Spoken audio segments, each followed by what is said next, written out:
No, like a pantyhose on the mic. Boy, a pantyhose on your head. That is a you- great line from Raising Put Arizona. it on your head and just cut Never a rock the mic with the pantyhose. Step off.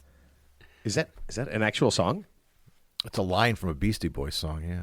Rocking the mic with a pantyhose? Never rock the mic with the pantyhose. Man, I wish I knew what that meant. All right.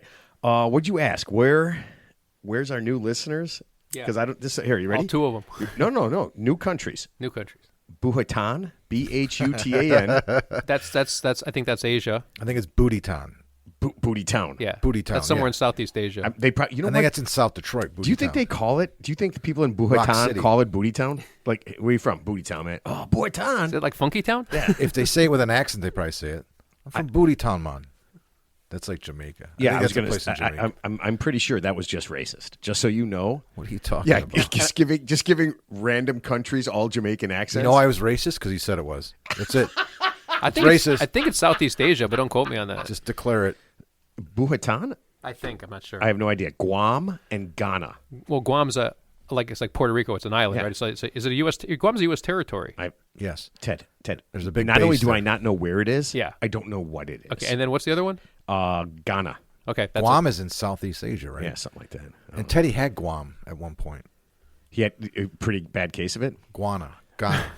Gonorrhea. That's what he had. I'm sorry. Guava. I was getting mixed up. Guava. Yeah, gonorrhea, right? Guava. I always get those mixed up. Guam and gonorrhea. Guana and gonorrhea. I went to one and I got the other, but it's still at this point. It was like 30 years ago. I don't know which is which. I cannot tell you that.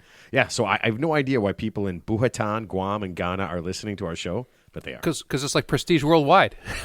Worldwide. Yeah, like I literally don't get it. There's a military base there, so probably some soldiers listening.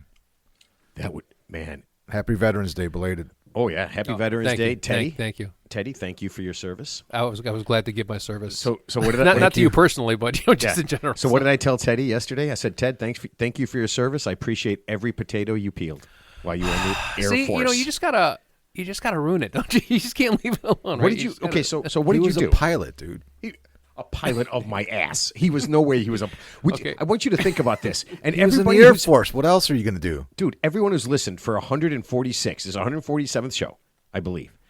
Everyone who's listened to the previous 146 or any combination of that Knows Ted's a space cadet. knows Ted would never be allowed near a plane. What did you actually do? Well, listen, before I tell you what I did, obviously to be a pilot, there's a misnomer. So if you join the Air Force as enlisted, like right out of high school or you have like no college degree, yeah, obviously you're not going to be anywhere near a plane because you actually have to have a college degree, get accepted to the Air Force Academy as an officer, and obviously be smart enough to pass their training. Wait a minute. So you can't just like sign up and then all of a sudden they see you have aptitude at like a year in, you're just like, the guy says something, he goes, well, if the coefficient of the Coriolis force and doing this and doing that, so you can't just become a pilot? Well, I take it back. So I did know a guy who was enlisted, and I guess he petitioned, and I guess a colonel wrote him a letter of recommendation. So he actually did manage to get into the Air Force Academy as an enlisted person. But I can't remember, he must have had some college degree or something. But yeah, so he started as enlisted, ended up going into the Air Force Academy in Colorado Springs, and then he wasn't a pilot, but he was like a navigator on the back of one of those F-16s. So he was in the cockpit. So he was the goose, not the Maverick. Yeah, he was in the cockpit But with this the is pilot. during yeah. this is during peacetime. Yeah, a lot it's like in different. the early 90s. Yeah, sure. This is before It's like different the Gulf in War. World War II and Yeah, Vietnam. you're not being sent on sorties to go into a dogfight, with German. Yeah, but German, right during There the are wars, literally when you- thousands and thousands and thousands of pilots. right, but during the war, when you were drafted, you taught how to do it, right? Well, you didn't go to yeah, college. I mean, and no, stuff. but they trained the pilots for World War II here at Great Lakes Naval Base and at Navy Pier. Navy Pier became a test for aircraft carrier landings. Well, that makes sense. Yeah. You Yeah, could they get use something that. pretty big in there.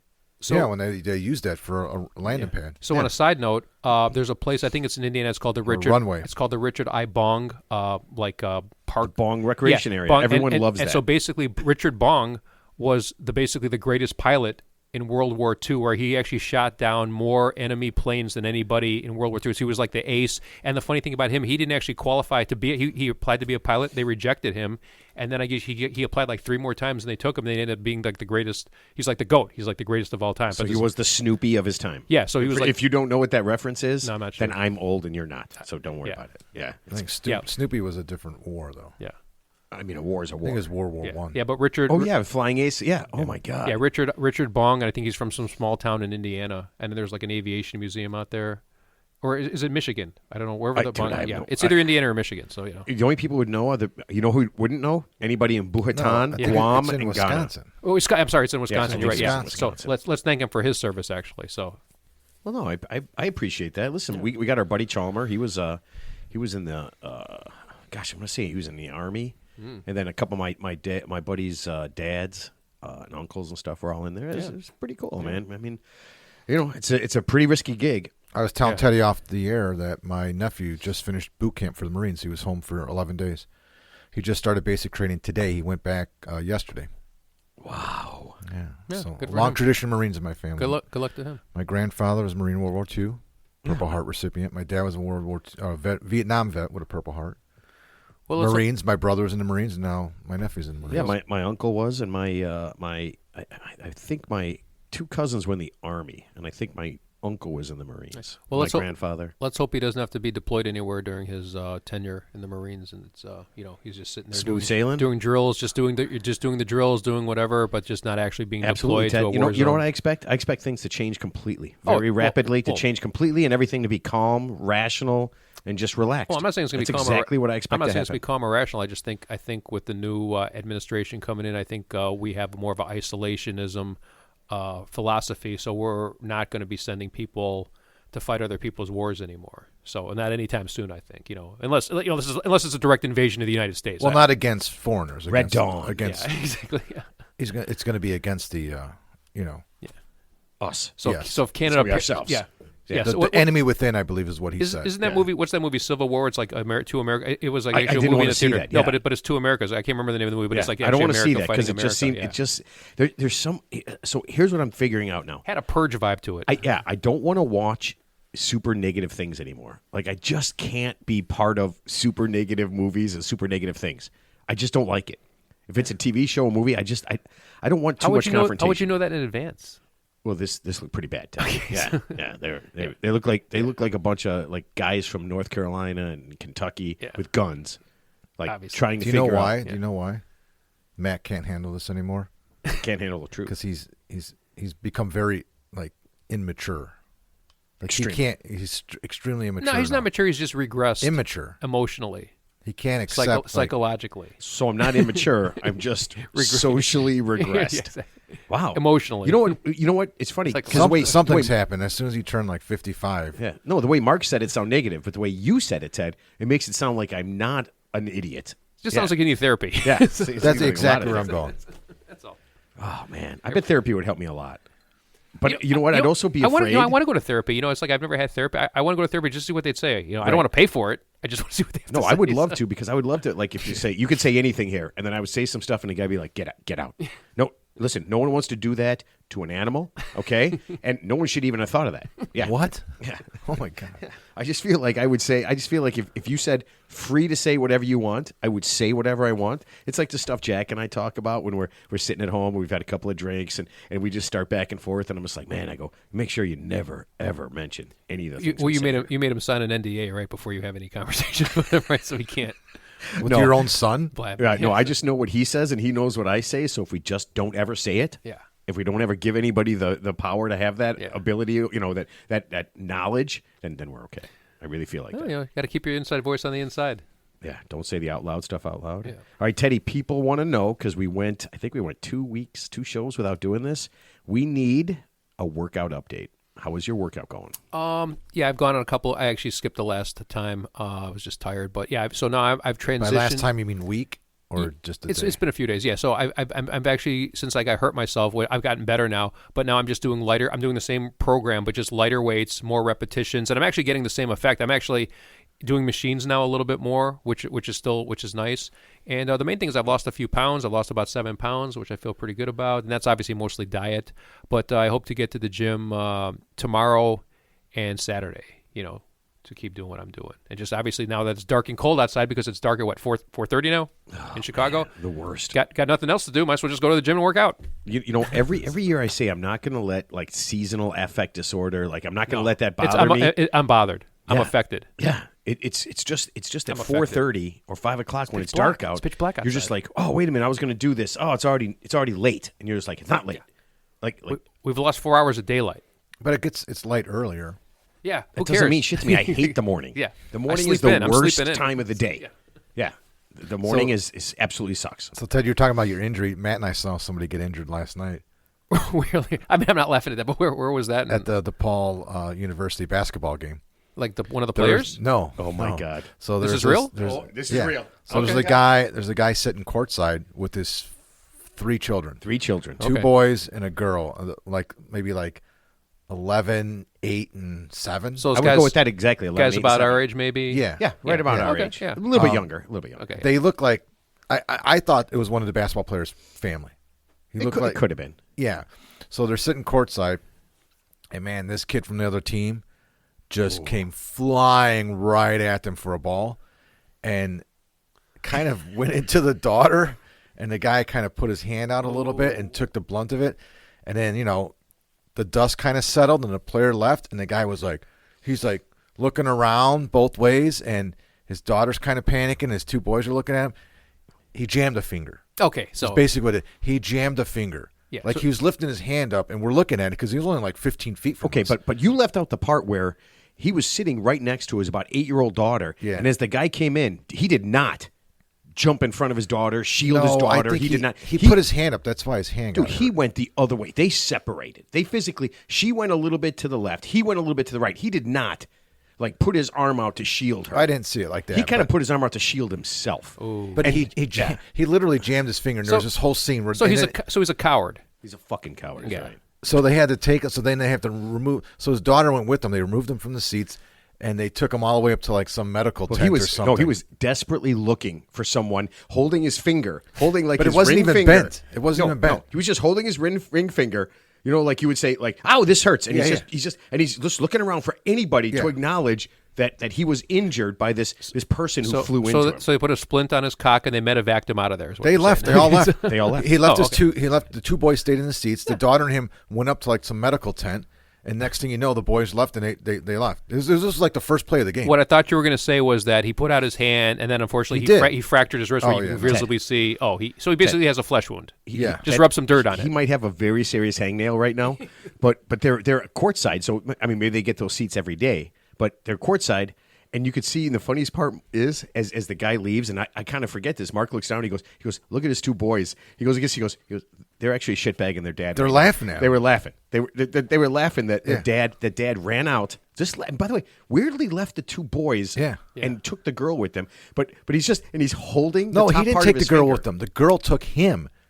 She was like, Oh, she was she was was not like in his panic nurse. mode. Yeah. Okay, so he was in panic mode. She's like, Dad, relax. she wa- she- yeah, honest you've got God, a lot it's- of those. You've got 10 of them. Yeah.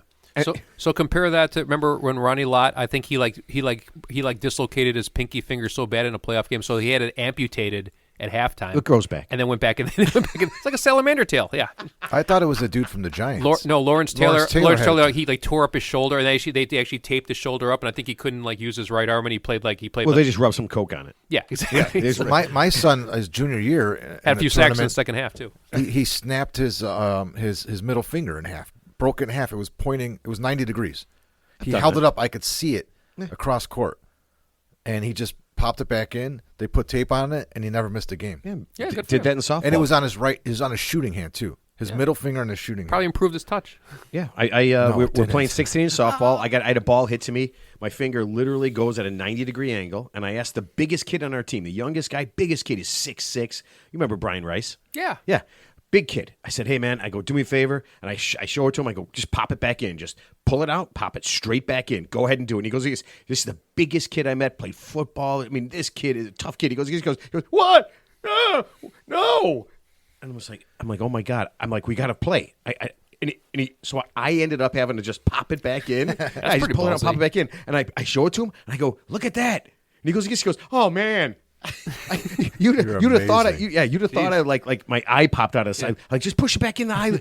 Listen, I can't see. Push my eye back in the socket so I can finish this game. It was, dude. I honestly thought he was going to puke. It was the wildest thing, and I made fun of him for a long time until he got mad and hit me. And then I was just like, yeah, I don't want you to hit me. Well, anymore. what's the old expression? Sports don't build character; they reveal it. That's John Wooden, man. Yeah, man. That's John Wooden. I love that one. All right, Mark. Yes. Would you like 60 seconds to vent about how bad the Chicago Bears are? No. You sure? They just fired Matt Waldron. They just fired the offensive coordinator. Sean. Sean, Yeah. what, who cares, right? They're all the same. He's, They're the same. he's dead to us now. It doesn't Yeah. matter. Okay, so you're okay? You don't feel like venting? No. You can if you listen. I you don't can if need you to want vent. What are you talking about? I was at the game. I'm at the games. I'm over it. You seem It's done. very mad. What do you? Shut up. He's actually very calm. You're just making stuff up. Calm Looking- as looking you at- do. yeah, he's- You were. Come on, you met us pretty after the happy. game at the bar yesterday, and you were not Regretfully, I happy. shouldn't. Why- Well, I mean, I'm not. Why not? That was a blast. Because all you do is fucking poke the bear. That's all you do. No, You're just actually, it was so really strange, good. dude. I was actually really good about it. You I were did at the pretty beginning. restrained, but and I do like to. I was poke very the bear a hesitant little to bit. show up. Yeah, but we didn't. The problem is I don't drink at the game, so I need a beer after that. yeah, that's the problem. After what happened, yeah. That Oh, was, I'll tell you what. I did actually. I'm lying. I did have a beer. I had a Miller Lite draft there because my buddy. This is what the vendors are doing now at the concession stands. My buddy Matt likes to drink draft Miller Lights. okay. So for that, you can't go to a kiosk. You have to go up to the regular concession stand where they sell food and stuff. So he goes up there, and all these different concession stands, these guys are trying to make money on their to get tip money. So he says, Miller Lite. And the guy's miming to him, I got you. Souvenir cup? Because you can pay $1 extra. And he's like, no, just a regular Miller Lite. He's like, he's just doing his face like, I got you, nodding his head, like winking at him. He's like, I got you. So he's either going to So get he the fill- beer he wants, or he's going to get he laid. fills up two regular cups of Miller Lite and charges him for one. And he's like winking at my buddy. And Matt's like, no, dude, I just wanted one. Just one. And he's like, I got you. And meanwhile, he's already paid and he's already tipped. And Matt, he's so confused. And the guy's like, I got you. So he's like, okay. So he takes the two fucking Miller Lights and comes back to the seats. He's like, here, it's a Miller Lite. The guy gave me two. He goes, I think he was asking for a tip, but I gave him $1 tip, but I didn't know. And then, as I was walking back, I'm like, oh, he probably wanted like, $5 or whatever. How much is a beer there, if you don't mind me asking? That was how I was just The gonna Miller ask. Lite drafts are $10.50. Oh, Jesus Christ. It's a Ted, ripoff. that's not a ripoff. That's 5 ounces of beer. That's a case. That's a 24 pack of Busch Light. Yeah, you Last know, A for Heineken, days. a Heineken's just $1 more. It's $11.50 for a 16-ounce can of Heineken. $11.50. is it? Wow, I would have thought it was like $16 or $17. No, for concerts, yes. Oh, Like a concert at Wrigley Field, a 16-ounce can of beer is $17.50 for like an IPA. You wonder why there's edibles and everybody's But that- everybody's high all the time. 'Cause Pre-drink, it's just- pre-gaming, Yeah, it's just pre-gaming cheaper. it. Yeah. But that's It's just just way for cheaper. that's for the concerts. For the Cub games, they're like a little bit less. We went to Wrigley, we saw Green Day, and I saw Pearl Jam there. And when I went to the Green Day concert, we went and got a beer, and she rang me up. I bought 2 beers. It was $35. Holy fuck! Yeah, $17.50 a beer, man. It's $35. And I said, whoa. And I'm like, oh, my God. And my buddy Matt goes, hey, he's like, these are concert prices. I'm like, dude, what the fuck? I'm like, So I mean, it automatically the beer was more expensive when the concert started after the game. No. Sorry, this is a totally different event. We went to Oh. a concert at Wrigley. So in the same place. Yeah, for concerts they mark everything up. So a beer during a Cubs game is $12. Okay, all right, I can see that. So next time you want to be entertained, I'll tell you what. Instead of going to a concert, just pay me. I'll sing a song for you. I'll pour a beer on your head, kick you in the balls, and we'll call it even. You just right? don't drink. I mean, None of those things happen at a concert. Just though. don't drink. I mean, you just don't get up and buy a beer. Just I'm not- just don't have any fun is what he's saying. Don't drink is over. Just don't have any fun. Just sit there. No, I mean we have a couple Take- beers and we're in Wrigleyville, so you can have a beer somewhere else. But the show's only like a couple hours long, and then afterwards you Yeah, go. you for can a have a beer. couple of beers first, and then yeah, That's what we did for the Pearl Jam concert. yeah. I mean, Ted, just because you do everything with alcohol doesn't mean everyone else does everything with alcohol. No, I would need that at a concert. I've been to a live concert forever. Oh, speaking of that, I'm going to see Smashing Pumpkins at the Aragon Ballroom. Nice. At the brawl room. Yeah. Oh man, Dude, I got VIP. My friends. I know somebody who's friends with Jimmy Chamberlain, the drummer. So is So he called him and he's like, done.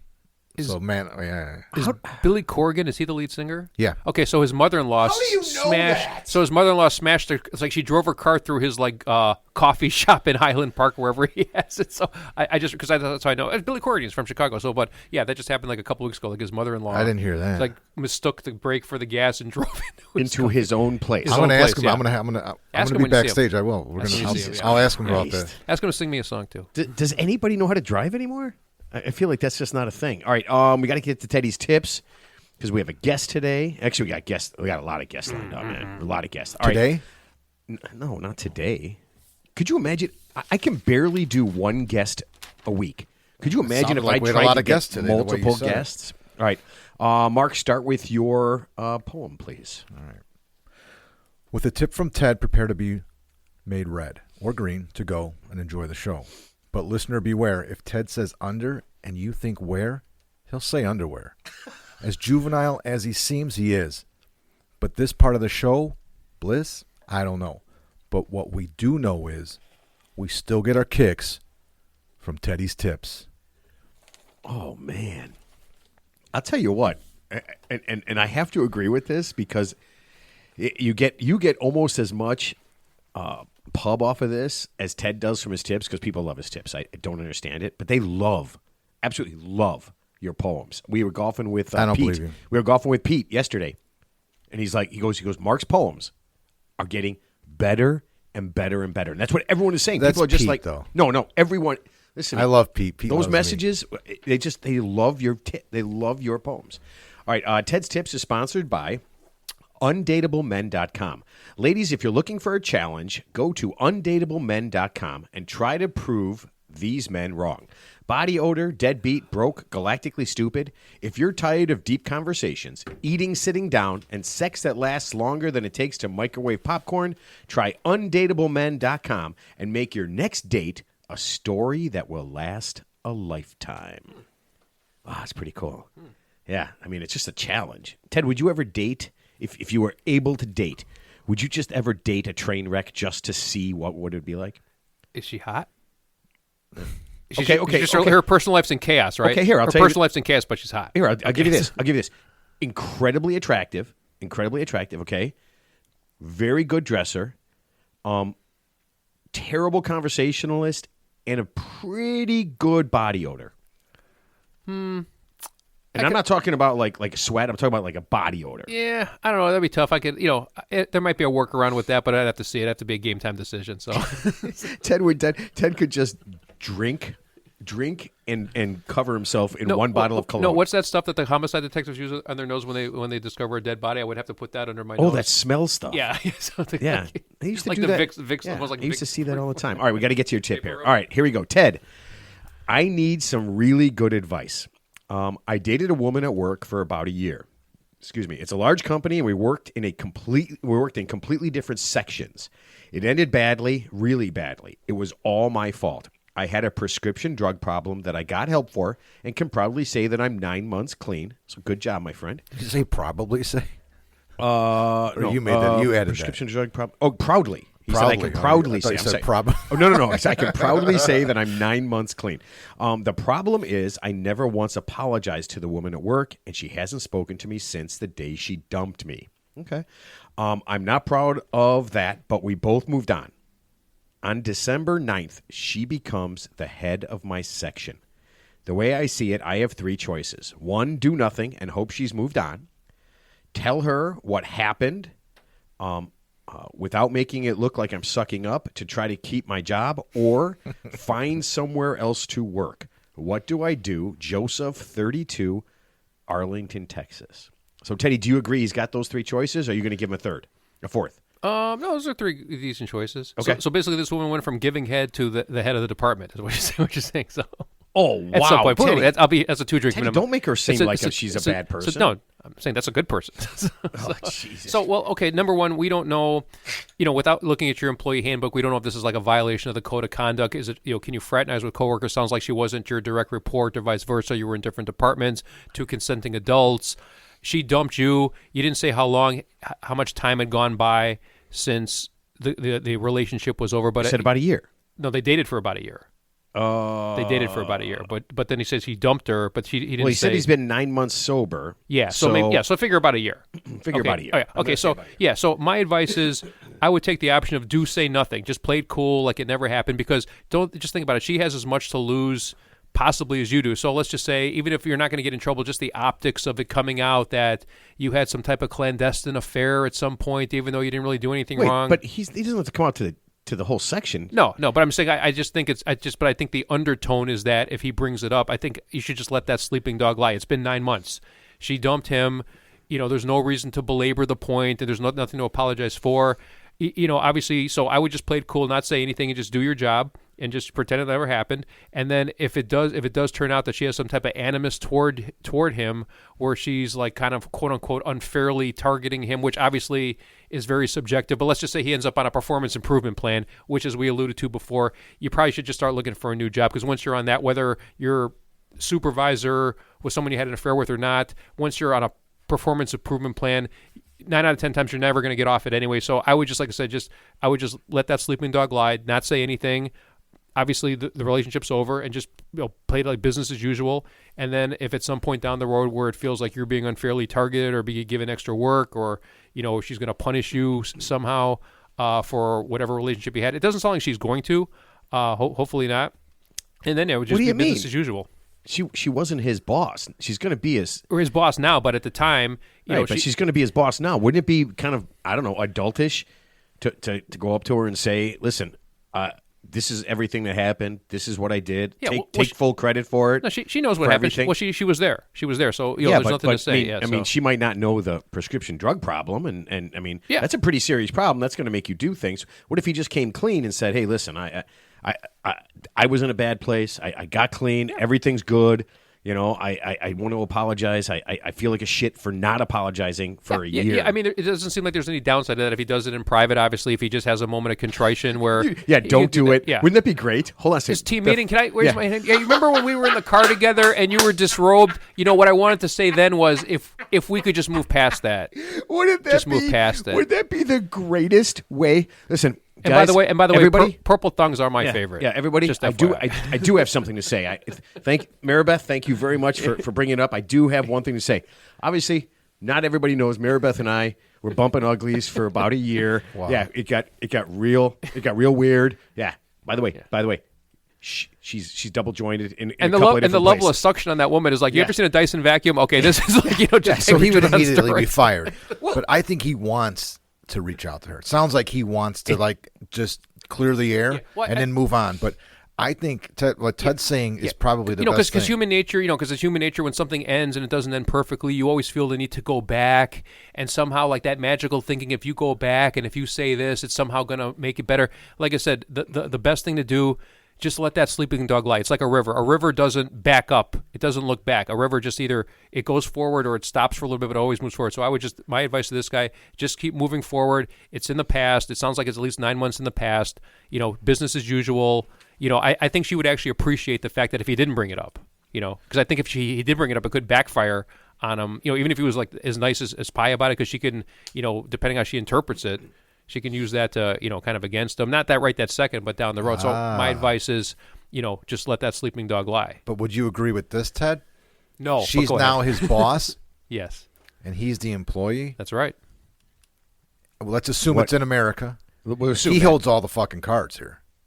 Well, because if she does anything, the next thing I was going to say was this: are there any emails when they were having that relationship where he can prove that they were having a relationship that went beyond work? That he, let's say he didn't save the emails, but you can go to your sent folder, right? Go to your sent folder. So I'm not saying blackmail the poor woman. Send your girlfriend emails? No, but I'm saying let's just text or text. Obviously, they say they're texting off work. You can retrieve that stuff, I think. Yeah, so I mean, there's obviously some documentation somewhere. They're not just meeting. There's obviously, when you plan something with somebody, especially having an affair with them, there's going to be a treasure trove of texts somewhere. I mean, they were dating. Yeah, he could just say, whatever you do, leave me alone. Yeah.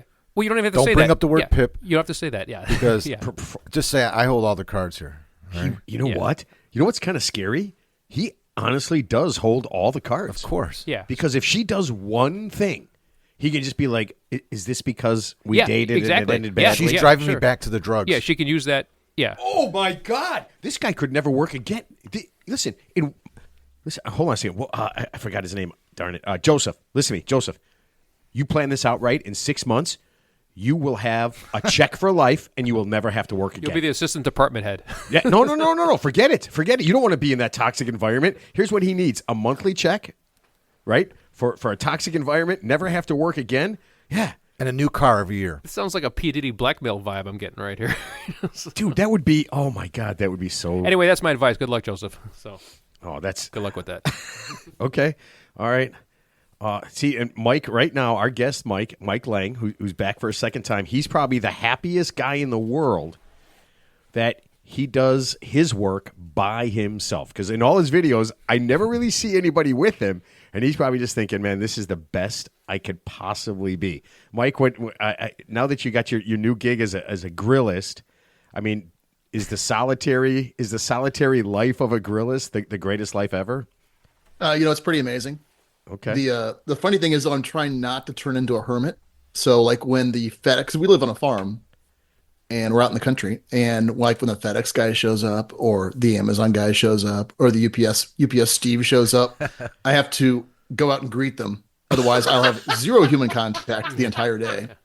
I felt even worse when they were laying fiber optic cable. The company doing it, I would make my morning rucks and go out there and always talk to the guys because once again, I don't see anybody. So, yeah, it's great though. I do enjoy it.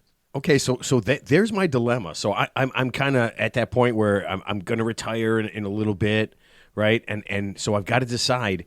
I mean, obviously, I do not want to live in a big city. You know, my mom and dad, their goal was to go live downtown Chicago. You know, no car, just kind of hanging out with everybody. But I've decided that most people, I'm just not interested in most people. I really ain't. And now, small town, I don't know if I could live not talking to people and being able to say like weird, stupid stuff, just to have that. Like if I was by myself most of the time, I'd probably make myself insane. Well, I'll tell you, if that did happen, I don't want to be around you after like you've been in solitary for 2 weeks. Because it's just going to be like a fucking hurricane of Matt. Right, Ted? It would be. Every stupid thought would come out. The Matt Show times 10. All right, so let's do this. Our guest this week is back for another round, and that's very rare because most of them have a restraining order, and we're not allowed to talk Most to of them ghost us after the first time, so it's good to have them back. He is grilling great, Mike Lang. Mike, welcome back to the show. Welcome back. Yeah, thanks so much, guys, for having me back. I really appreciate it. Yeah, and so this is pretty cool. I had this idea when we talked to you the first time, and I felt extra bad because Mark was like deathly ill, and he didn't get to talk grilling, and he's probably the best outdoor cooksman that I know. And I thought, man, Thanksgiving is coming up, and I thought, how much fun would it be to talk to Mike and have a grilling Thanksgiving show? Yeah, so I thought that'd be really cool. So you've obviously done many Thanksgiving grillings. Is that right? Oh my gosh, yeah. In fact, I'm deep in the middle of it. I'm on turkey 4 of 7 that I am grilling in the next week for content for Weber predominantly. So yeah, it's a lot. Oh man, and those pictures! I tell you what, if you've never really seen someone who takes pictures of food to make you want something bad, I mean, Mike. I would say with the food is like whoever takes pictures of beer. It's those two things. Mike can take the best picture of food and you're just like, man, I want that. And then I just look at a picture of a beer and I'm just like, I need those two things. So that's pretty crazy. So I've been hitting the Weber cookbook pretty hard the last couple of weeks because I'm preparing for. So I've met Tim Turner before. You know who Tim Turner is, right? Food photographer. Yeah, sure have. Yeah, the photographer. Yeah. Yeah. So my wife used to hire him for a lot of photo shoots years ago. So I've had a couple of social events where I met Tim and hung out with him a little bit. And his photography is amazing. And he did the first Weber cookbook. So he did all the food photography for that. So I've been hitting that book hard. And I got 3 things I needed to ask you separately. So okay, we'll get to it. We'll get to it. Yeah, I just want to. Yeah. Here, let's start with this. If we're doing, Mike, and we kind of talked about like a traditional, because most people are pretty traditional during Thanksgiving. Would you say that the 3 traditional meats for Thanksgiving are turkey? Let's see. I'm going to say ham and probably duck. Would those 3 be the kind of the main 3? I would think so. Yeah. In fact, actually, I was just having this discussion the other day about what our meats were going to be. And I've done different things in the past, like even brisket. But yeah, it's probably going to land on ham, turkey, and then I'm not sure what the third's going to be. But duck, if you're a fan of duck, which I am, it's delicious.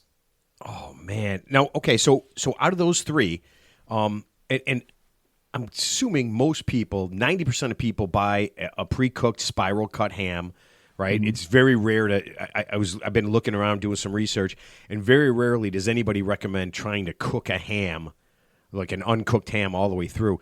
Out of those three, which one? I mean, is turkey like bar none the most popular, or is that just my family tradition? No, that's the quintessential Thanksgiving, right? Oh yeah. I mean, when you think about Thanksgiving, you think about that turkey on the table, the Norman Rockwell photo. I mean, that's Thanksgiving, so absolutely. Yeah, I love that. Okay, so let's get to turkey. So let's just say we're going to start with the turkey, and everybody's going to grill it. When you're getting your turkey ready, what's some things that we want to do to make sure that our turkey is going to taste the best, whether we smoke it, whether we indirect grill it, we bear can grill it? What's some things that we can do pre-turkey?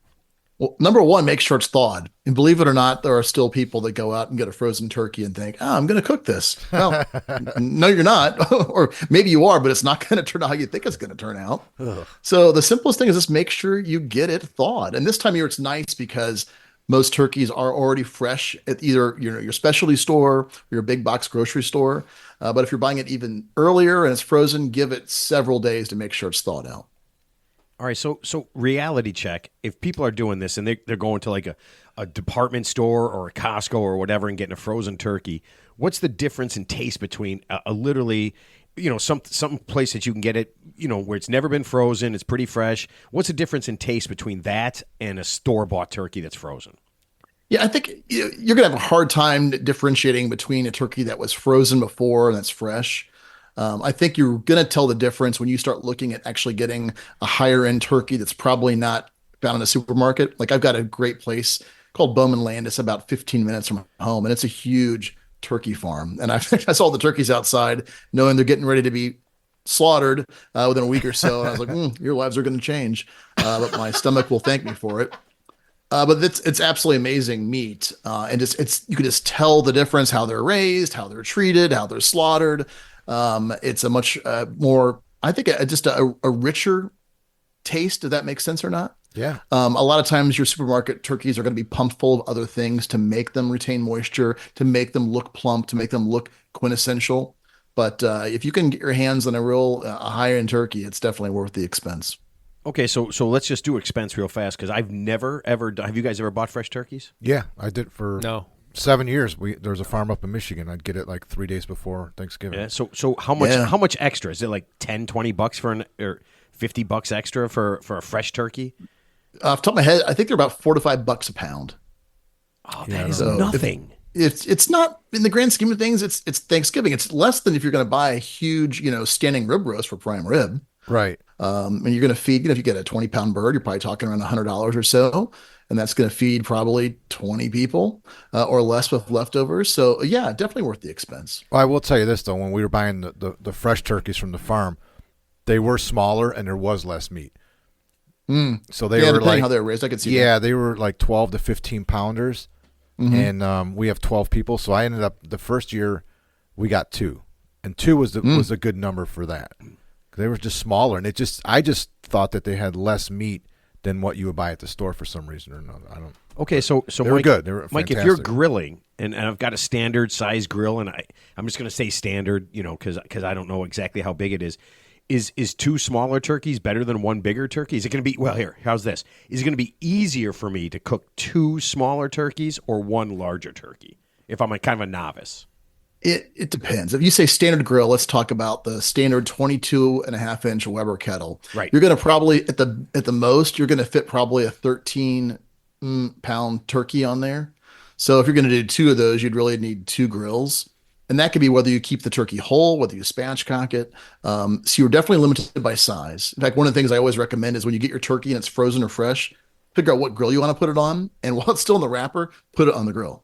And make sure the lid comes down. Make sure you've got enough room around it for the heat to travel.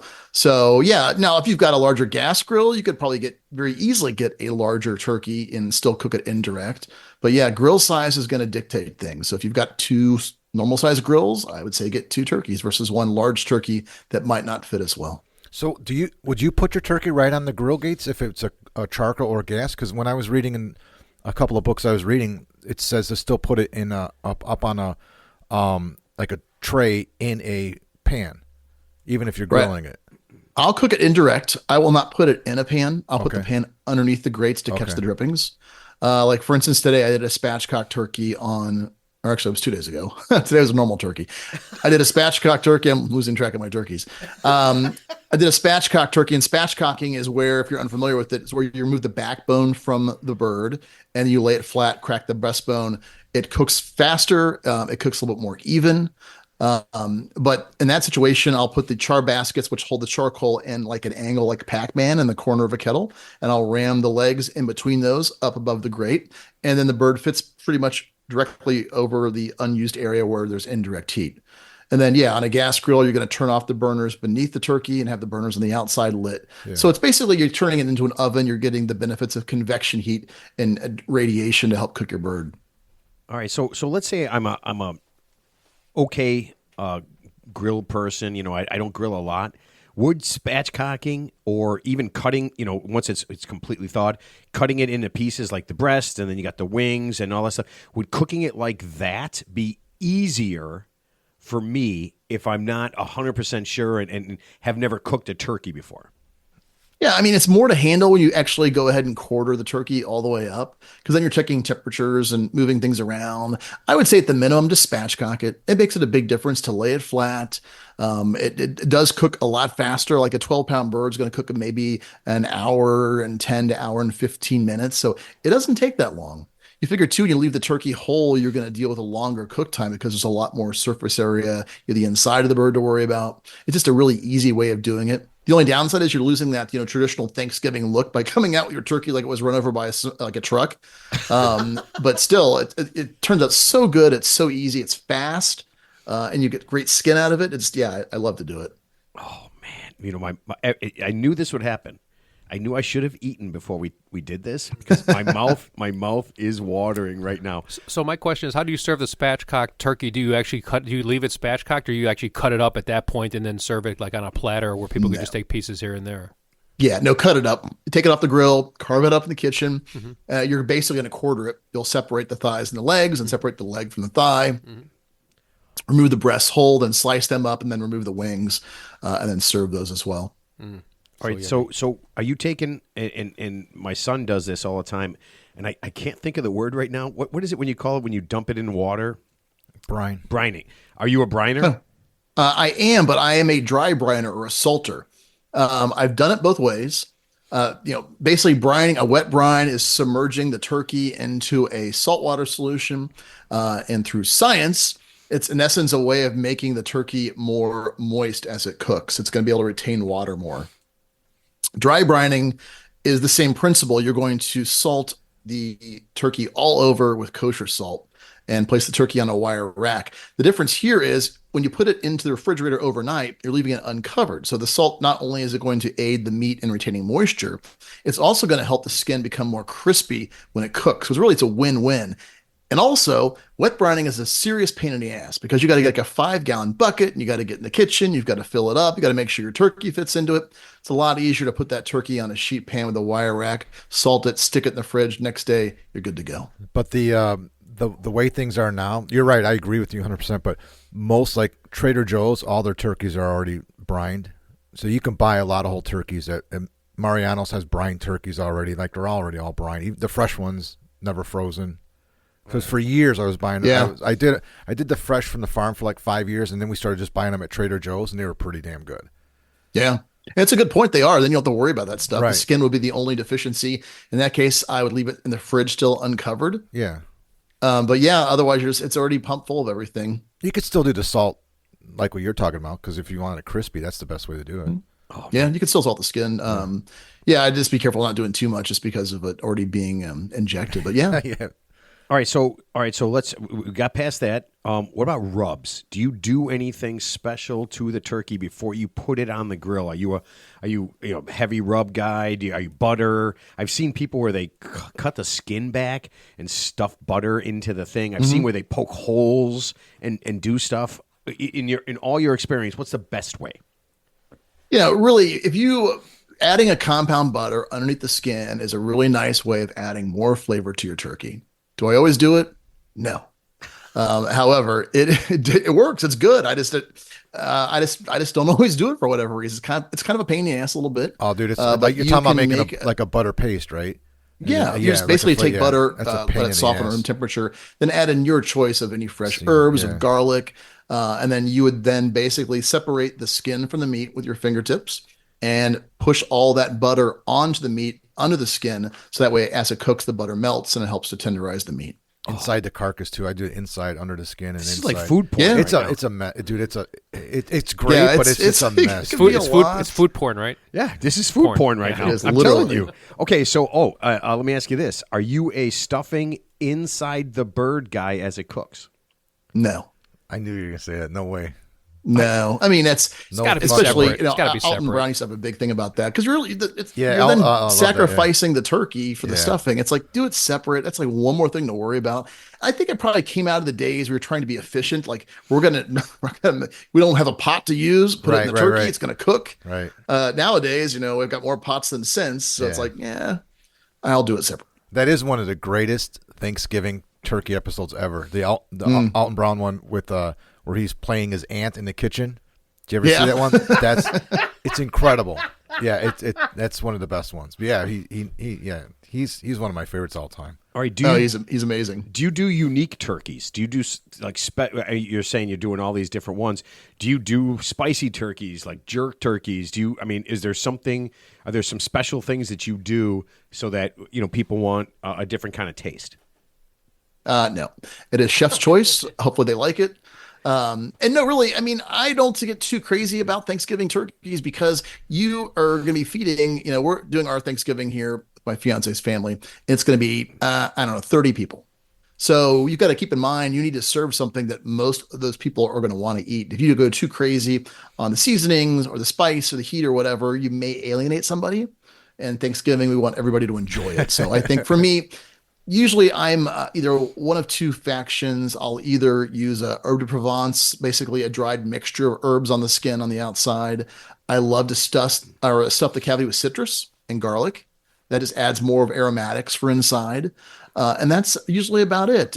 During the cook, I'll base with butter probably. In fact, just did a recipe with Weber. We're doing a bunch of photography and recipe development.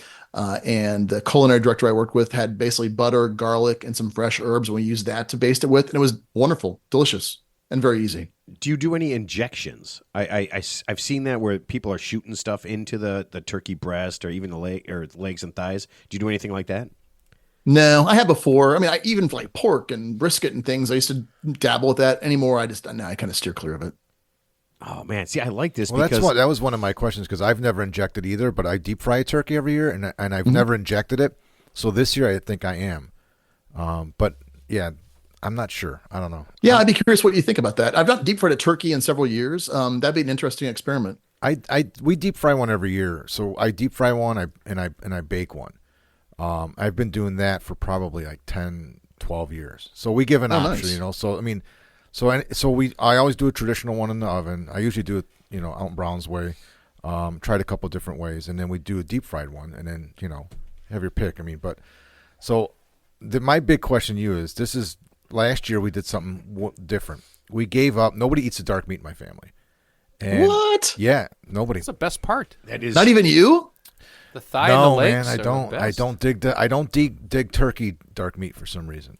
So everyone just eats the white meat. So I said, you know what? Why don't we just do breast this year? Yeah. So I went to Costco and I bought the Butterball. It's like they're high end, no hormones, no antibiotics. It's bone out, whole meat breasts. They're frozen. So I bought 4 of those, thawed them out like a week in advance, and I deep fried 2 and I baked 2. And it was great. And we had a lot left over. It was way too much meat than I needed to do. Yeah. But so this year, looking at the Weber grill, I was thinking of buying whole bone-in, skin-on breasts. Mm-hmm. And there's a recipe in there. It's called jalapeno peach turkey breast. It's basically there's like a peach preserves and fresh peaches on the side that you serve with it, but it's a dry rub, and it's on the grill. So my question to you is, I'm kind of steering away from the whole bird. So how would you prepare like a whole breast, bone-in, skin-on turkey on the grill? Yeah, really not much different than the whole turkey. And I like where you're going. I think the skin on it and the actual the bone being there and the rib cage makes it for a better cook probably than not having any of that on there. Yeah. But yeah, I would treat it the exact same way. If you wanted to dry brine it, and if it's already done, don't worry about it. But season it up how you want to. Cook it indirect. Probe it so that way you know when it's done. Yeah. The rule of thumb these days has been to go ahead and cook it till it's 150 degrees Fahrenheit internal, and then pull it off. Everyone knows that poultry is done at 165, but with a 20 to 30 minute carryover period where you're going to still have cooking taking place, you're going to come up to that 165. And plus, you've cooked it at such a temperature for so long, it's probably pasteurized already and safe. But I would say and the turkey breast is smaller, I may take it a little bit higher because obviously it's not as big of a bird as an entire turkey. Yeah. The breasts. I think that'd be great. The bone-in breasts I was looking at the store near us, they're really high quality. They're like 5 to 8 pounds, and most of them are right around 5 or 6 pounds. But here's the twist. Here's what I want to do. I want to smoke them. Yeah. I want to smoke them for like 2.5 hours, 2 hours, or however long it takes to get up to close to temp, and then finish them on the grill. I have a gas grill and a pellet smoker, so I don't have any charcoal. So I was going to smoke them and then throw them on the grill and still deep fry one. Now, to put it on the grill, you're hoping then to crispen the skin up at the very end? Exactly. Yeah, just to kind of like I do my wings that way, and they just get a little bit crispier, and they still stay really juicy. So yeah, to get that crisp on the skin and just kind of finish it on the grill. Yeah. When I smoke it, one of the things I do is hover around the 300 degree mark and not like that 250 smoke. Okay.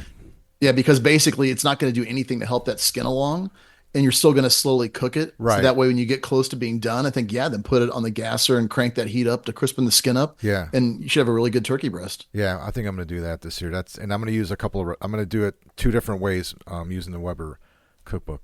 So yeah, nice. Oh man. Okay. Here. This is gonna be weird. And when we're cooking this turkey for so long, sometimes you need to add more charcoal if you're using charcoal. What is the tip that when I add the extra charcoal in there, that I don't get ash all over my turkey? Because I will tell you right now, every time I add more charcoal, I end up with somehow, some way, scraping ash off of whatever I'm cooking. Are you placing it like directly into the bed of lit coals or dropping it from the high dive? It gets hot, I know. Yeah. I mean, it's usually a little too slide it in there. Yeah, it's usually a little too high because I got somebody just lifts it up, right? Just high enough to hold it up because it's hot. Yeah. They're holding that. I dump it in, and then invariably the charcoal hits, and then the ash just jumps up because it can jump 70 to 80 feet. We all know that. And then it gets on the bottom of my turkey, and I'm pissed. Is there a way to not do that? Yes, I just realized as you described what you were doing, you're using a original premium grill grate. Yeah. The newer 22.5-inch grates have hinges. So in essence, those hinges would open above your charcoal beds because you're cooking indirect. They're like All flaps. you do is raise up those hinges, drop your coals in, get a pair of gloves so you can get down in there, or a pair of tongs, and you'll be fine. Yeah, it's hard. That's a really hard task, lifting the entire grate out of there to put more coals in there. Yeah, you can buy one of those grates. You can buy them at home anywhere. Yeah, They have the new grates. Home Depot, They're Lowe's, just 2 Ace, wings on the everyone's got side. them. They just flip up. Oh yeah, you got you know what I'd like to record? I'd like to record either me holding it up and my son dropping the coals in, or my son holding it up and saying it's really hot, and then me dumping it in, and then the shit show that ensues from there. Give him the dangerous task because he's young. Well, I need to give him the thing that I can complain about later. That's his fault. Well, you need to assign blame. So if something goes wrong, you need to blame him. So that's the most important thing. So. But you know what's the greatest part about this whole like grilling the turkey or smoking the turkey or deep frying the turkey? It frees up the oven in the kitchen. Because everybody in my family, my sister-in-law, my wife, my mom, they always have something to put in the oven. And every year when I'm doing the turkey, I got to get up at like 5 a.m. to put the turkey in the oven at like 6, so it's done by noon, so they can get all their sides and shit cooked while the turkey, is resting off to the side for like 2 hours. Yeah, but that's what I love about this. It's free. I don't have to be in the kitchen anymore. I'm outside. It's awesome. All right, so before we get to all the sides and desserts, let's just say your turkey is done, and it's done a little bit earlier than you thought it would be, okay? And you've got a couple hours. What do I do to that turkey to keep it kind of warm and ready to serve and everything while all the other stuff is going on. I might have messed up and got it done a little early, or it got finished a little early. What can I do to keep that thing going? And it's off the grill, and I know I'm going to start cooking some other stuff. I'll answer that, but let me back up to two things real fast. Okay. Number one, the idea of taking it outside and not being in the kitchen is 100% the right way to do it. The best. And I say all the time, go outside. You're basically using an oven. You're not messed up the kitchen. There's no smells. You're by yourself if you want to. That's the best. And then secondly, going back to the smoking comment, that's actually my one secret weapon for really great looking turkey skin is if you're not smoking, take one wood chunk and put that directly over the coals or a burner on your gas grill. It's going to smolder. And it's going to lightly paint that turkey a beautiful mahogany, which is only going to make it look that much better when it's all said and done. Adds a little bit of flavor, adds a lot of color, but it's such an easy tip. That's my two other thoughts. To your question, though, if it's done, the turkey will be able to rest at least 45 minutes to an hour tinted with foil. It's got a lot of heat in there. But then if you're going to go a lot longer, what I would recommend is because you figure you just took it off the grill. The grill's going to have some heat as it continues to die down. I would go ahead, carve it up, put it in a foil pan, wrap it with aluminum foil, and then put it back on that grill as the heat kind of lingers away. It's enough to keep it warm. It's not going to overcook it. And that way you can kind of get everything else done and get ready to go. Ideally, you'd want to truly try to get that cook time. If you're going to serve at 7, you want to get that turkey off the grill at 6. That way by 6:30, you can start carving it because it's done. And then it's going to be hot to go to the table. And I would fill that pan up with some broth too. Oh, yeah, for sure. Yeah, I've done that a lot of times. I've had it set for like 2 hours one time. Well, Mike, you said that you put a pan underneath the turkey. You put the charcoal on the side, and you put a pan underneath. I'm assuming you're catching all those drippings for gravy and to do all that stuff. Yeah, as long as I've not polluted it with large bits of charcoal, because I would. Sometimes I got my wrist gives out. But yeah, if I've got a pretty good fat drippings down there, I'll dump that into gravy or do something else with it. Or if you've got a good turkey, the kicker is hold on to the neck and use the wingtips, and then just brown that up and make your own gravy separate from whatever comes out of the turkey. And Ted, the other great part of being outside like that? I'm hungry. What? Nobody's keeping track of the beer count. Yeah. So Mike's got a cooler out there, man. So Mike's book of one beer grilling does not apply at all for Thanksgiving. The biggest takeaway from all of this, if you can pull off what Mr. Lang's saying, you're just a genius, right? You're a hero. I mean, people want, who wants to go to Thanksgiving at somebody else's house other than your house, right? I mean, because you got the perfect cooking technique that. Right? You're like a super. You're like a rock star, Mike. I'm sure you're charging. I'm sure you're charging a premium price for people to come to your house for Thanksgiving. It's very expensive. Yes, I'm giving turkeys away. It's like, do you have a pulse? Yes. Do you want a turkey? Because I'm cooking all these birds right now. No one's saying no to you though. When someone says, "Hey, you want to come over for Thanksgiving?" It's like, I got something else going on. Yes. The answer is yes. See, I feel like as I got a to-go box. I'm gonna take it. As Mike is kind of like a beer aficionado. If you bring over a 6-pack of Miller Lite. You are getting you're getting like the worst. You're getting like right off with a little fat on it, the kind of the junky stuff, right? And he's gonna look at you and go, "Dude, I'm not doing beer can turkey. What'd you bring this for?" That's right. It's not for drinking. So I figure if you're not bringing a good quality beer, if you're not bringing like a nice brown ale, or something really good. The Mike's sitting you. He's sitting you right at the kids' table. We ran out of space. You got to go sit with the kids' table. Yeah, and you're just cutting other people's turkey and doing all that lousy stuff. I'm taking leftovers home. That's all I know. Oh man, I love that. All right, so let's move on to sides. Okay, so what are a couple of the easiest things that if I'm going to cook sides? I mean, I got to figure mashed potatoes and sweet potatoes. Stuffing, right? I mean, stuffing's number one, right, for the side. I mean, for Thanksgiving. I mean. Yeah, but I'm thinking like things you can cook on the grill, really, like that. Like what are a couple of my easiest sides? Cook stuffing on the grill? Yeah, you could do dressing on the grill. Wait, what? It's like an oven, like he was just saying. Where you been? But I'm talking about like I want my stuff flame kissed.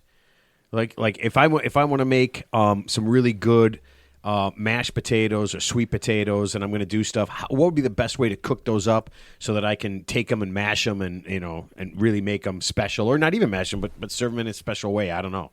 Here is the best tip I literally just learned a few weeks ago. I was working with Weber's culinary director. on this photo shoot and recipe development for Thanksgiving. And one of the things we talked about that they've had success with is smoking milk or cream, because that fat just absorbs the smoke. So I go, I've really not tried it that way. I've made smoked mashed potatoes before, but by smoking the finished product more or less, either in a Dutch oven or cast iron or on a cedar plank, which is one of my favorite ways to do mashed potatoes. So basically smoke your liquid, smoke your milk, smoke your heavy cream, and then make your mashed potatoes and then put it back on the grill. And let me tell you what, when I was developing this, I had like mashed potatoes like every day of the week for a week. And it was amazing. I'm going to make it for this Thanksgiving. It's currently on Weber.com under the recipe tab. It's amazing. Okay, Okay, so wait, so that's how do you? online right now. The recipe's online right now. Yeah, it's All right, I right gotta now. get Yeah, if that. you go to the Okay. main site, it's kind of hard to get the recipes. It's either the very top or the bottom. But yeah, click on that, and that's there. All the recent stuff's just photography I've done, and then probably I don't know. Because half I the was recipes. thinking about just adding liquid smoke and like Yeah. a couple with that, but the smoke and the cream sounds way better. How do you? Okay, so Oh, it's. I was like, how did I not think about this before? And I cheat. how do you do it? I cheat all the time and use smoked paprika and shit like that. Oh yeah, I do. I mean, I love that. Anything love that smoked gets paprika. smoky. Yeah, me too. So how do you smoke cream? Just basically put it into a heat-proof pot. It could be cast iron, could be. I use foil pans all the time for the stuff I want to throw away. Throw it in the smoker. 250 degrees and 45 minutes to an hour, and you're good to go. Oh my God! I mean, I did that for ice already. When I'm making smoked cocktails, I will smoke ice and then freeze it. That way, I've got smoked ice. But the same Whoa, hold on a second. principle- Hold on a second. I'm sorry. You're blowing my mind. Are you talking about just putting water in a pan, smoking ice, it, and then turning it into ice? Correct. And then so you take the water, you put it in the smoke, you put it in there with the smoke chips. Then you pour it into an ice tray after it cools off? Yeah, I just put it in an ice tray. Yeah. And water takes longer to take on the smoke. So usually about 2 hours probably. You'll know because it's yellow, but it's the kind of yellow snow you want to actually consume. But yeah, pour it into an ice cube tray, and it's, oh my gosh, yeah, for a smoked Manhattan, it's great. Sazerac, everything. Okay, that is. I'm just trying to think. Like, I'm not much of a cocktail guy, but that sounds like it would be absolutely amazing. Well, I mean, you're going to be like a hero. You're going to be a hero at the holiday season. That's all. Yeah, you know, I mean, so. think about a drink. Think about a drink you call. I mean, A think lubed about up if you. hero. Think about if you took that ice. Because nobody's had that, right? Nobody's had that. No, and you blend it up Yeah. and you call the drink, whatever you make the drink, like you put some light colored things in, vodka, different kinds of things like that. You call it yellow snow. I wouldn't use vodka though. Well, I mean, I don't know, but anything that would be that color, that would keep it that color, you invent a drink called yellow snow. I would do tequila, like a Blanco or Reposado tequila. Oh my God. Oh man, you know what? I need to eat and drink more. I'm not doing it enough. I do not. I'm even not hungry. I'm not hungry right now, but I'm still hungry. Okay, after hearing so all this. so we talked last time about we just kind of glanced over it, the planked mashed potatoes. Okay, but I feel like this is something we got to do. Before you're going to tell us how to really do planked mashed potatoes, I looked it up and I saw that there were 6 different kinds of planks. And see if I got this right. 6 main ones: cedar, cherry, hickory, maple, red oak, and something called alder, which I've never heard of before in my life. Alderwood. Are those the 6 big ones that people use? Yes. Okay, so if you're going to make mashed potatoes, walk me through making mashed potatoes on a plank. Basically, make mashed potatoes like you usually make it, however that may be. Definitely smoke the cream.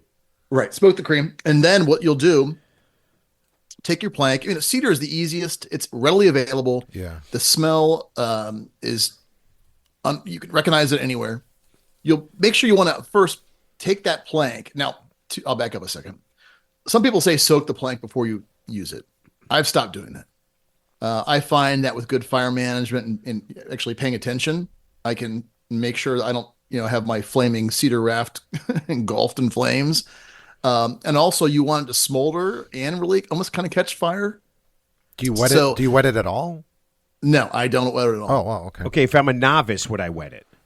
I would say no as well. Learn the limits. Now, I say that. Have I actually totally torched a fillet of salmon because I forgot it was on the grill? It was on a cedar plank, and it Yeah. looked like some sort of 4th of July celebration. Yes. That's what happened to me last time, and I was like, because I wasn't going to soak it, and I'm like, you know what, I'm going to do it this way, and I forgot, and I fucked the whole meal up.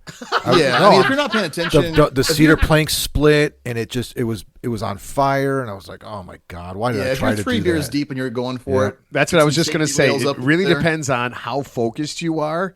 Yeah. And if you've taken Mike's one beer grilling book seriously, or if you've just said Mike is a novice on that part, yeah, and and you're going to write a book called 9 Beer Grilling. So no wetting at all. Okay, go ahead. Yeah. So, but the first thing you want to do before you actually put the potatoes on it is to get that plank heated up and have it start to smolder. So put it one side down directly over heat. And then once you start to smell it, it's a really pretty good indication it's probably starting to smolder. Take it off, flip it over, then mound your potatoes on that cooked side of the plank. And just how, it usually turns into a log when it's all said and done. Then top it with cheese, top with bacon, wait for your chives towards the end or anything else unusual you want to put on there. Put it back on the grill over usually medium heat. And then you're going to start to smell it again because it's going to start to smolder. Then move it to indirect heat to continue cooking so it heats through and you get that smoke flavor in the potatoes. If you're not watching for it when it's on direct heat, that's when things can go sideways and you could catch fire to it, but slide it on over. Yeah. Can I make my potatoes the day before and do the planking that day? Yeah, absolutely. Absolutely. Oh, okay. So that's what I was thinking. How many, and now that we're into that, how many things can I do ahead of time? What kind of things can I do that I want to, Thanksgiving things can I do ahead of time and then put on the grill at the end to still get that grill flavor? What are some of the things that are the easiest to do pre and then cook that day? I think gravy is one thing you could do. I think mashed potatoes is one thing you can do. Stuffing, depends how you make it. That may be one you could do ahead and then reheat as well. Yeah, but I like to nothing's use a better cast than- iron skillet for my stuffing when I make it. Just easier to do the day of. It's fresher, I think. I've got a recipe for a Guinness stout stuffing on Weber.com as well, which I think is pretty good. Man, you are making my Thanksgiving the greatest Thanksgiving of all time. I told you guys what I made what we did last year. We did the White Castle stuffing recipe. Oh yeah, It's fucking phenomenal. yeah, Oh, that's yeah, right. you did say Dude, that. I'm not joking at all. My wife's my mother-in-law's recipe for her dressing is awesome, and it's the best I've ever had. When we did the White Castle dressing last year, it was there was nothing left, not one. It was phenomenal. We're doing it every year. We're doing it again. All right, and Mark's I'm gonna try and make that happen on the grill too. I don't know how it's gonna Yeah. work with a little smoke in it, maybe. I don't know. Okay, so I've Mark not is. made it, but I've heard of it. Oh, it's Yeah. it's phenomenal. You're going to share that recipe. We're going to put that out for our listeners. It's readily available. I mean, White Okay. Castle has it on all their shit, like starting soon, and it's online, and WhiteCastle.com has it. Yeah, Oh, you we realize we literally just followed that 99% of recipe. people have never been on WhiteCastle.com, right? Yeah, you're probably right. But we honestly, I think one year the Tribune or somebody they had that recipe on, and we just followed the recipe to a T. But make sure you buy we actually use the frozen White Castles you buy in the freezer section at the store and thaw them out. But make sure you don't buy cheeseburgers. You got to buy the hamburgers, and you got to pull the pickles out too. And actually, when you buy them frozen from the grocer, they don't have the pickles in them anyway. So if you get them from White Castle, pull the pickles. You don't want the pickles in there. But that recipe calls for pulling the pickles. That's But good advice. It was That's phenomenal. good. It was phenomenal. See, and I'm kind of excited because we've been doing Thanksgiving. Well, we've been kind of like, you got Thanksgiving and Christmas. It's kind of the two same, you kind of have the same meal. And what we've been doing over the last few years is kind of changing things up and kind of being Yeah. No, I traditional. love it. You're right, yeah. Like a traditional day, Yep. like Thanksgiving might be a traditional Thanksgiving, but Christmas is complete opposite. None of the things that you have at Thanksgiving, you have at Christmas. We've been, a lot more seafood and stuff like Yeah. that. So, okay, but let's stay on. That's we like got- an Italian Christmas, right? Seafood, man. yeah. That was one of my favorite things is traveling over Christmas, to different places, whether different parts of the country or different countries, and having, we're always kind of by the beach, right? If we travel, you want to be by the beach. That's just me. But they always have a lot of seafood. Yeah, that's just one of those things. All right. So some other vegetables that we can cook. What are some other things that I'm thinking, and the thing that jumps out at me is that we've always had traditional cauliflower, green beans, carrots. Mm-hmm. Those are those carrots. things. Carrots are always good. I like carrots because they're pretty easy to do. You parboil them, so they're basically cooked ahead of time. Then they only need maybe 4 to 5 minutes on the grill. Butter, nutmeg, cinnamon, just to kind of brush them on at the end. It's just a super easy side. I like Maple that. syrup too, man. Glaze them. I've never had maple syrup on a carrot. Sweet. Oh man! All right, so let's say that'd be good. let's say green beans. Is there a trick? Is there something you can do to make green beans on the grill? I mean, have you ever actually like grilled on a grate green beans? Yeah, but usually using like a vegetable basket Baskets, or a yeah. roasting basket where it lays on there. Yeah, you can do that. I don't do it a ton. It's definitely doable.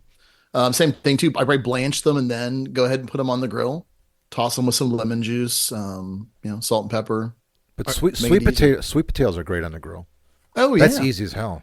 Well, and you can do mashed sweet potatoes Yep, on a yeah. plank as well, and Yeah, then you're that'd be talking really maple good. syrup, you're talking marshmallows, that whole sweet potato casserole sort of vibe. Yeah. Some walnuts in there. Okay, so Oh yeah, well, I don't want to have to go into hiding. I'm just going to ask this, and probably never happened before. Has anyone or have you ever actually mixed regular potatoes and sweet potatoes together? Has anyone ever done that? no. I don't think you're allowed to, man. Not in Illinois, at least. Okay, no. I'm just kidding. It's just I couldn't. I mean, I love mashed potatoes. I love sweet potatoes, and I was just wondering if you've never had them mixed together. No. Okay, so don't do it. So if Mike hasn't done it, I'm going with don't do it. Here's a big thing, though. I wouldn't say that. Yeah. A lot of things I haven't done. All right, go crazy. What about corn on the cob? No, corn's good too. Corn's good on the grill, right? It's Yeah, It's hard to absolutely. find. I mean, fresh corn at this point in November, but Well, Mike, you had that, and we talked about this last time. You had that thing where you were slicing the corn off, right? And Oh, the grilling corn it? ribs. that's yeah. right. Yeah, Corn yeah. ribs. Yeah. Oh man. Yeah. Which it's very divisive. Some people they hate the idea. I happen to like it. See, You're basically taking a cob of corn and you're cutting it into eighths. Yeah. So you have like little ribs. Makes it much easier to cook, a faster cook. It's 6 minutes total. Flip it once. Then you can eat with one hand. So your beer hand is free and clear. you know what? What if you had one hand? Okay, so Mike, get ready for this. I need you to plan. You have 1 year, one-handed Thanksgiving. This is what we're going to do next year. One-handed Thanksgiving, where you never. So from the time you get to the party, you always have a beer in your hand or a drink, and you never have to put it down at any point during the meal. Yeah. So like turkey legs, dollops of mashed potatoes on a plank, things like that. Like you rolled out of a Renaissance festival. You'll be ready to rock and roll. Oh man! You know what? We are creating a new world right now. I love that. All right, let's see. Let's do desserts. So we've got all that done. Okay. And here's the thing I was thinking about desserts is you're gonna have to finish up, or you're gonna have to eat, and then get out to the grill to get those desserts going. Okay. What are some things? What are some desserts that you would say that were? And we'll go with easiest first. That you can put on that grill that's already kind of hot. It might not be super hot, but maybe over indirect heat, maybe even still, that you can do and make easily. Well, remember how we smoked that cream for mashed potatoes? Mm-hmm. How about smoked pumpkin pie? Oh, my God. Oh, it also, I'm plugging it. It's on Weber.com right now because I wrote the recipe. Oh, it is also, we have a 14-year-old in the house and he ate the entire pie over 2 days from all the ones that I did. It's really good. Same thing. It just takes the fat takes that smoke on. It is so amazing. It's simple. It's easy. It can be done before dinner is over. And you're basically using the grill like an oven, you mix you're using a pre-baked frozen crust and then you're putting your batter in there and you're cooking it. Easy peasy. Oh, man. I feel like I want to have smoked cream, like a lot of it. And now hold on. Is that something I can do ahead of time? Is that something Yeah, I can do a absolutely. couple days in advance and have? Absolutely. Oh, man. Could you imagine mixing that into a pumpkin pie and then just, all the stuff that you put in there and just dropping it on there? To put it in your coffee. And don't stop with what I've said. Think about what else you like that could go into. There's tons of things. Coffee. And just use it and adapt it to what you like. You'd be amazed. Coffee. Coffee, yeah. Oh my God! Yeah, or coffee. You say coffee? Oh man, Smoke coffee. With Kahlua, of course. Yeah, yeah. Or Bailey's. And Bailey's. And Jameson. Okay, we're not advocating this. This is not work coffee, by the way. This is not going to work coffee. We just this is crashed. weekend coffee. Yeah, definitely weekend difference. coffee. All right, so I was thinking about things like apples, apricots, pears. Are those? I mean, I'm thinking like individual things where you can kind of like cut things in half and stuff. How easy is it to do those kind of things? So that you can, again, and we're all thinking about, how you don't want to be working the entire time. And I'm thinking like, how easy would that be to throw on the grill, towards the middle of dinner, you just step up, walk out, drop that stuff on there, walk back and kind of leave it. Is that the kind of things you can do? If you're doing it indirect, then most certainly you could. I have to go get a beer and also put something on the grill. Everyone's going to excuse you, and 2 beers later, then come back in and things are about done. But yeah, I mean, apples are good. Apples are cool because they can go a savory route or they can go a sweet route. And I've done apples before. It was old riff off a Stephen Raiklen recipe where it was an apple that was cored, and then you stuff it full of sausage and herbs and sage and stuff, and then maple syrup. And then I did another one where I cored it and stuffed it with something more sweet, which I forget what it is, but the same kind of thing. I mean, you could put brown sugar in there, maple syrup, and make it more of a dessert apple. And those could be cooking way indirect, so they could be timed by the time you're done, and take that off. That'd be delicious. All right, it just hit me. Ted, I got a challenge for Mike. I got a challenge for you. Oh, God. All right, here's a recipe I want you to come up with. Smoked caramel apples. Oh, yeah. That'd be good. You could smoke the caramel. You could smoke the caramel, yeah. And you could smoke the peanuts, chop them up, put them in there too, smoke it. Yeah, I just did some smoked nuts as well. Dude. That'd be totally doable. I better write this down. Smoked Quiz me caramel next time. apples, I wonder man. how it was. So there's nothing I love gotta more do this. for Halloween. There's not one. At no point will I ever do this except for like that couple weeks of Halloween. Yeah. There is nothing I love more than a peanut covered caramel apple. We live right by the Affy factory. It's like a mile from here. Yeah, yeah. Oh my God, dude, that is absolutely. Oh, But the best caramel apple I just had 3 days ago. I got it from Whole Foods. It was their gourmet ones they make. They're a little bit bigger. It's a green apple. love the green apple. Oh my! But this was the sweetest.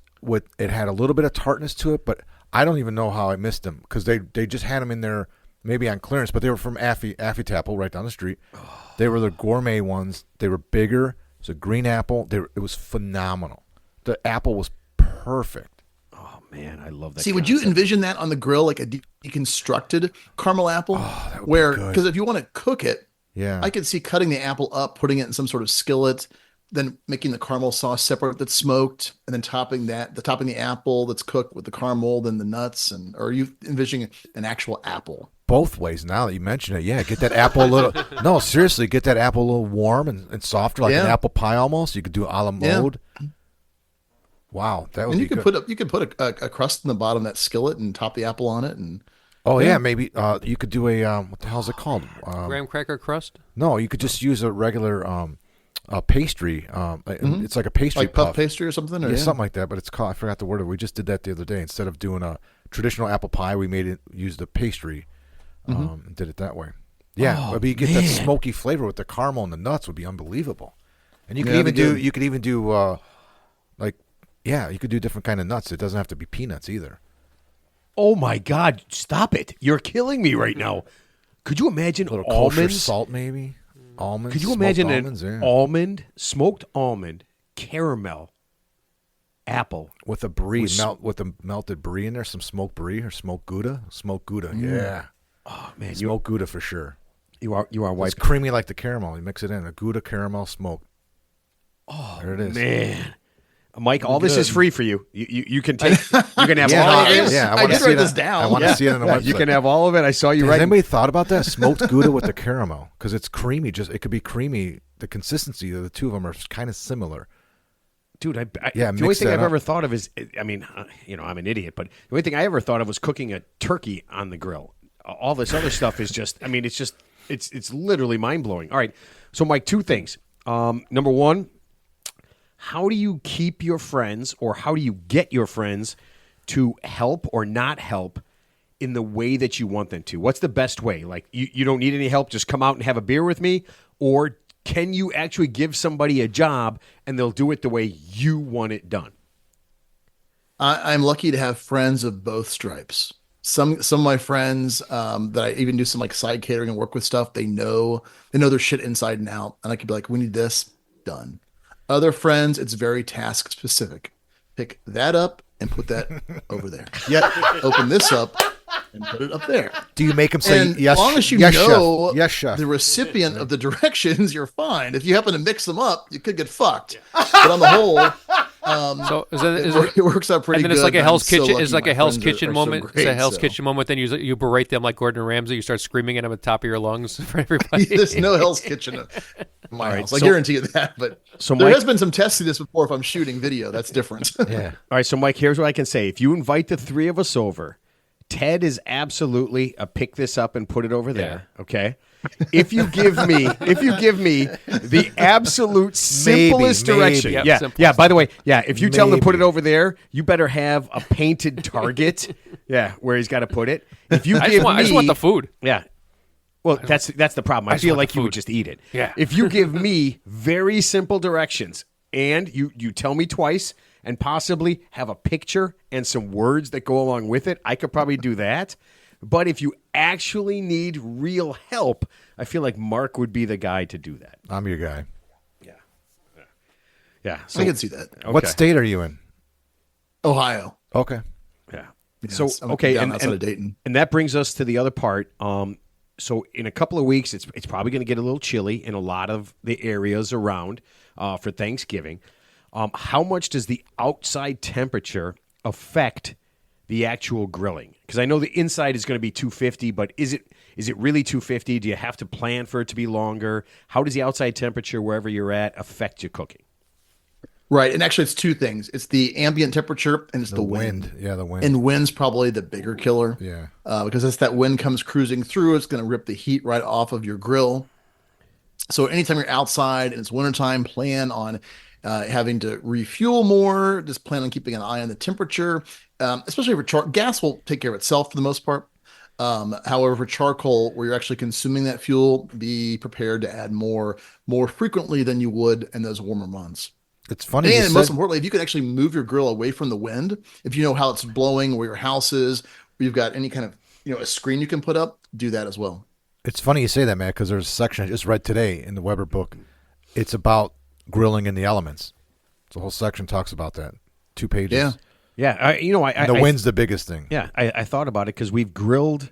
I think we made a turkey a few years ago on the grill for Thanksgiving, or in that time frame, right? Like I think I tried it and I was like, it's gonna be too long. I don't have the time. I wasn't able to do it.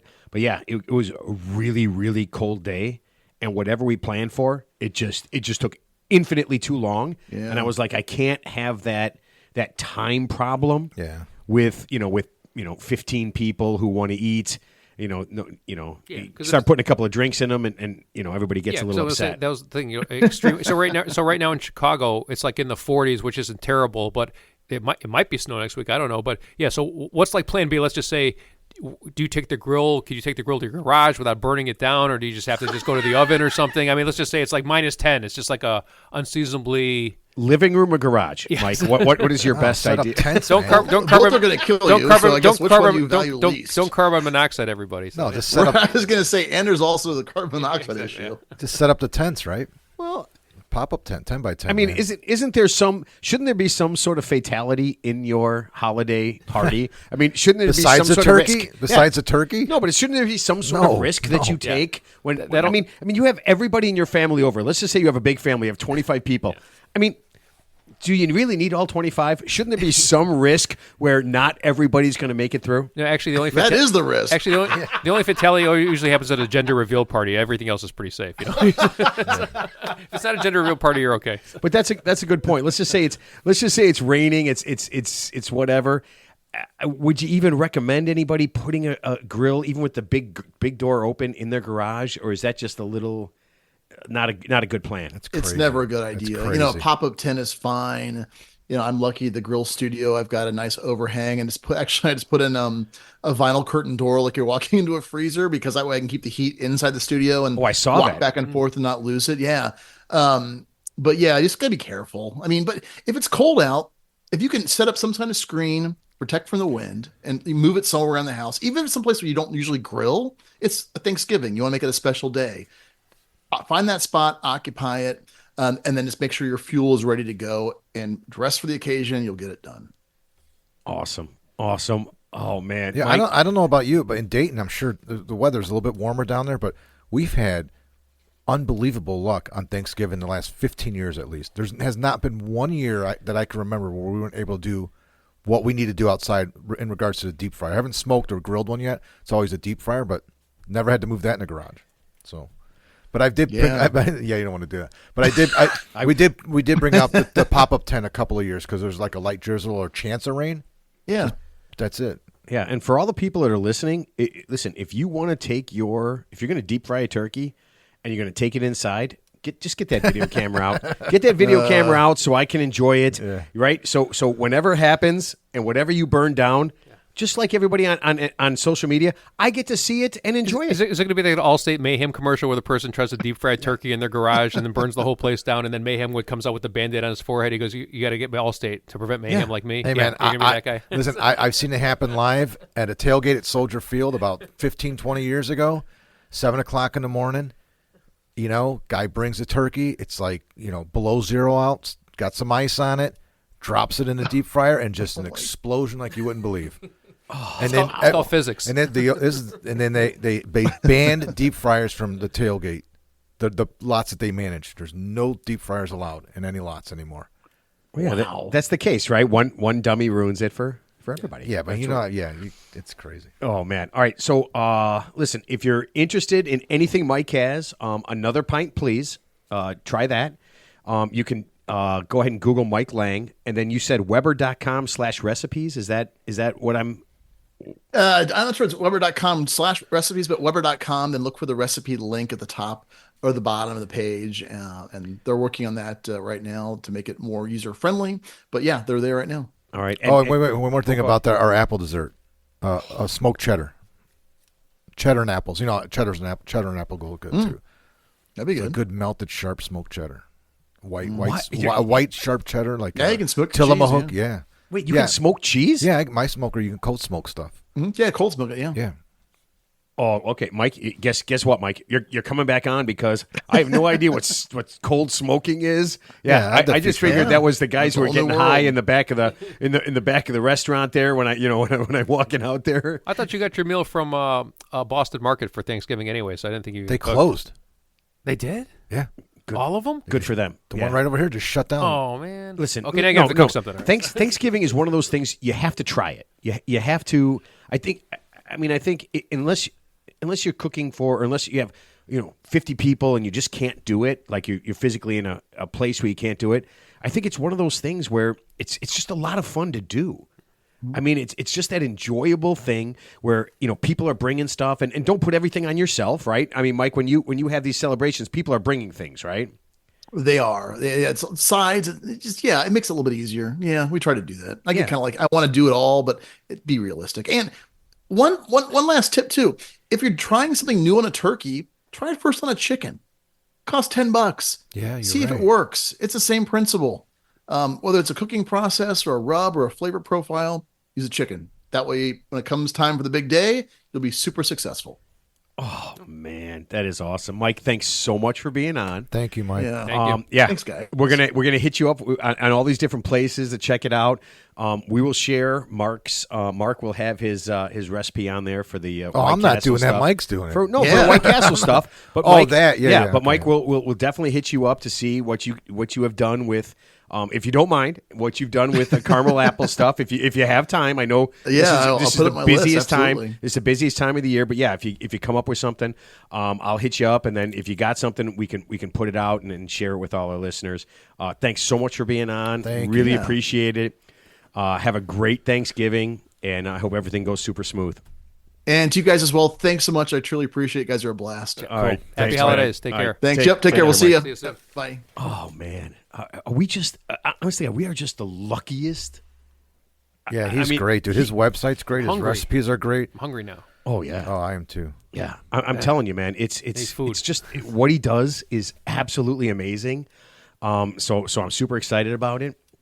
Wow, this is a long time. I don't think we're good. Are you guys good? Yeah, I'm great. Okay. Yeah. So let me do this. We've got next week. We've got Spam Museum, woman from the Spam Museum coming on. The week after that, we have a honey sommelier. Sweet. As opposed to a juicy smole? No. Okay. No. So her. Ted was going to say that, right? I mean, right? It's just you know what's right? You coming. knew it was coming. So she kind of bills herself as like what a wine sommelier would be. She's a honey sommelier. So this is I've looked it up. One of the foremost experts in honey in the world. Okay. So Ted, I know you have a lot of honey related questions. Yeah, because we're constantly And a lot of honey jokes, too. if I'll tell you what. Some dad jokes. You guys both have. I've heard babies shouldn't get honey. I'm going to ask her about that. Okay, That's a myth. I don't know if that's a real thing. No, it is a real thing. Yeah. Don't give a baby honey. I heard that. Really? And don't give a gremlin honey, or they'll turn into more No, gremlins. not after Oh, midnight. that's As long as that's you good. should That's get good. it. Oh, that's You should Goonies. not, yeah. That's Goonies. Okay. We also have, and Mike knows this woman, Christy Vanover, very famous grill expert. Connie. I think it's Christine. I think I wrote down the wrong name. I'm pretty sure it's Christine Vanover. I'm almost 100% sure. For a grill and non-traditional? Yes. Okay. Yeah. So she's going to come on in December, and we're going to kind of go through with her some non-traditional. We're not going to talk any turkey. We're not going to talk ham, or we shouldn't talk any ham at all. But we're not going to talk any of that stuff. What we're going to do with her is we're going to talk a little. If you want to go out on a limb, be completely different with a holiday celebration. She's going to talk to us about that. I mean, we got a lot of people coming on. I'm super excited. I'm loading this up because I got to be honest with you. I'm kind of tired of hearing from me, and I am dead tired of hearing from Ted. Yeah. If I hear one more P. Diddy reference, I'm exhausted. Yeah, I'm exhausted. Yeah, one more P. Diddy reference, and it's just going to be me and Mark. I have 3 Diddy fatigue right now. You have 3 Diddy? 3 Diddy? I got 3 Diddy Yeah, fatigue. I got 3 Diddy fatigue. I need some me fatigue time. because I listened to him for 3 days. I need some me time. Me 3. Yeah. Oh, nice. All right. Listen, everybody, keep listening. Enjoy all this stuff. Hit us up on social media. Hit us up on our website. We love it. Everybody in Ghana, Buhatan, and Guam, thanks for listening, man. I'm not sure why. And Senegal, if we get you eventually. I think we've already had Senegal. Oh, okay. Yeah. I don't know why you're listening, but just keep on listening. Enjoy, and we'll see everybody next week.